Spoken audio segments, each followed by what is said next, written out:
Bueno, muy buenas noches todos muchachos.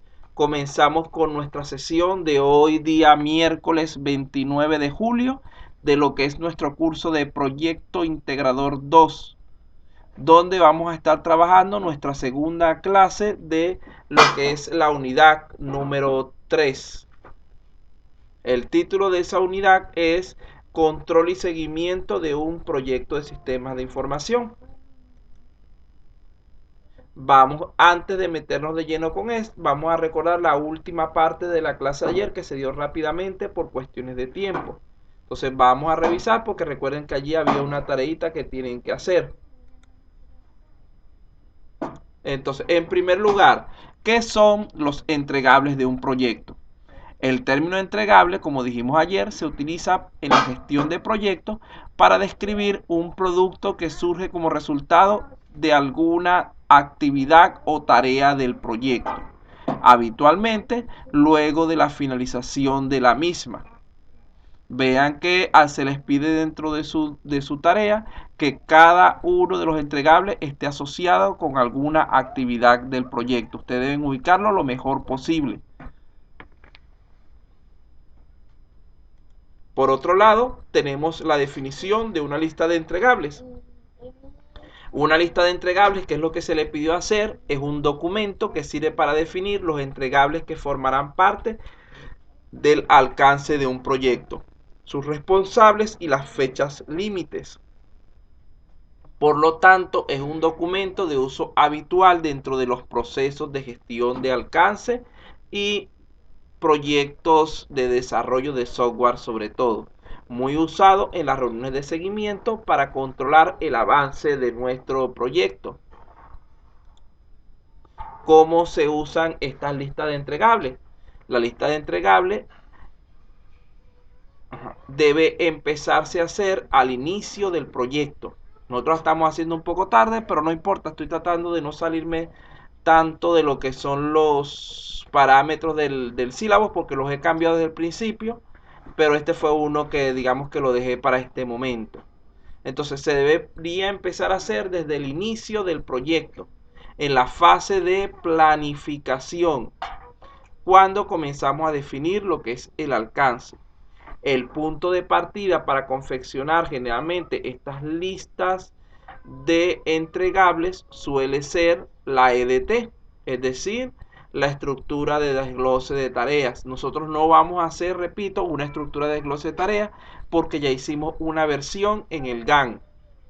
Nosotros vamos a hacer es la lista de entregables, ya que cada entregable debe estar relacionado, repito, con haber completado una o varias tareas. Durante la fase de seguimiento y control, que es la que nos toca ver hoy, la lista de entregables se usa para realizar el seguimiento del estado de dichas tareas, comparando los que se han entregado con los que deberíamos haber ya terminado en cada momento del proyecto.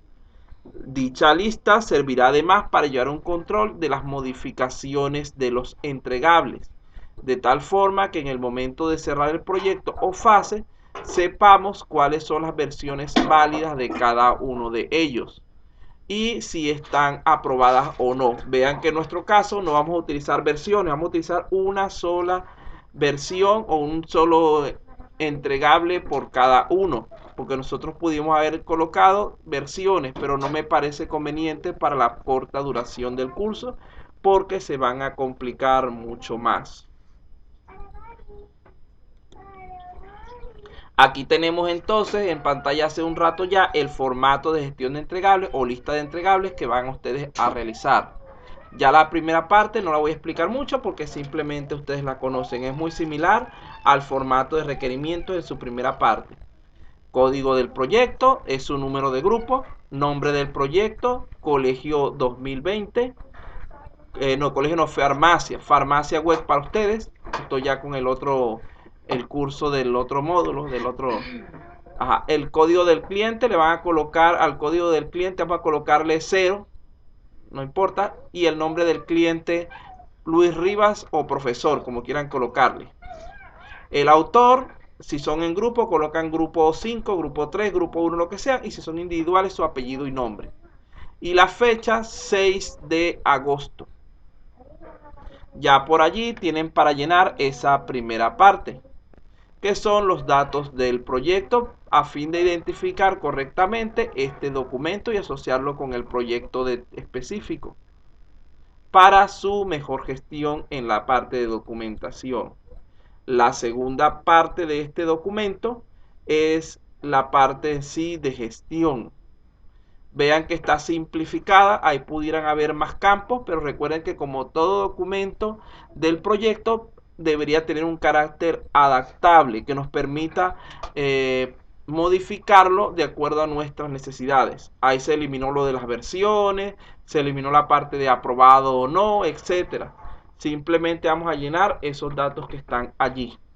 Como ejemplo, vamos a suponer que el número 1, que es el 2.1 en realidad, vamos a decir que el primer cuadrito puede ir formato de requerimientos, que sería nuestro primer entregable. El código de ese entregable es que el número, el mismo que le colocaron, que están colocando, el número de grupo, punto, el número de entregable. Es decir, 5.1, 3.1, ustedes ven qué números son ustedes de grupo. Los que no tienen grupo se recuerdan que le va a colocar un 0. El código de actividad sí tienen que buscarlo y se encuentra en el diagrama de Gantt. Ahí están enumeradas todas nuestras actividades. Deben buscar la que se asocie más con esa tarea. Por ejemplo, para entregable me parece a mi criterio que es la parte de especificaciones. ¿Y cuándo se entregaría eso? Creo que se colocaría lo más exacto sería después de la actividad 2.5. Pueden usar para ese de requerimientos, que ya es cuando tenemos todos los requerimientos elaborados. El responsable colocan en todo caso su apellido si son solos, que será igual para todas, o si están en grupo, asígnele a cada miembro del grupo una de los entregables para cada evaluación. Son 4 o 5 entregables, son 4 o 5 personas en el grupo, para PC2 igual para PC4. Entonces le van cambiando los nombres para que no queden todos igualitos. Si son dos personas, ponen una y una o dos y dos. Ustedes ven cómo lo distribuyen, pero deberían aparecer los nombres de todos los miembros del grupo. Por otra parte, donde dice fechas, la fecha de solicitado fue cuando yo se los pedí. Ustedes más o menos por las diapositivas tienen esas fechas. La fecha esperada para ciertas actividades fueron para el 23 de julio.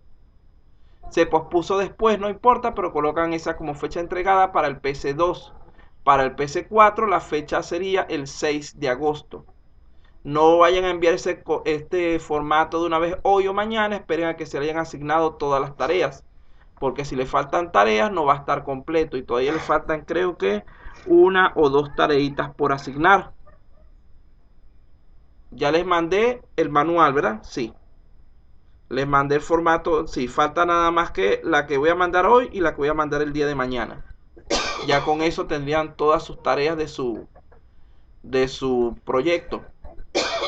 Continuando entonces, tenemos la fecha de entregado, es cuando mandan esa actividad. Y las observaciones las dejan en blanco. En ese caso, la observación para mí sería aprobado, desaprobado, la nota o alguna cuestión. No se preocupen, esa la pueden dejar en blanco. Continuamos entonces.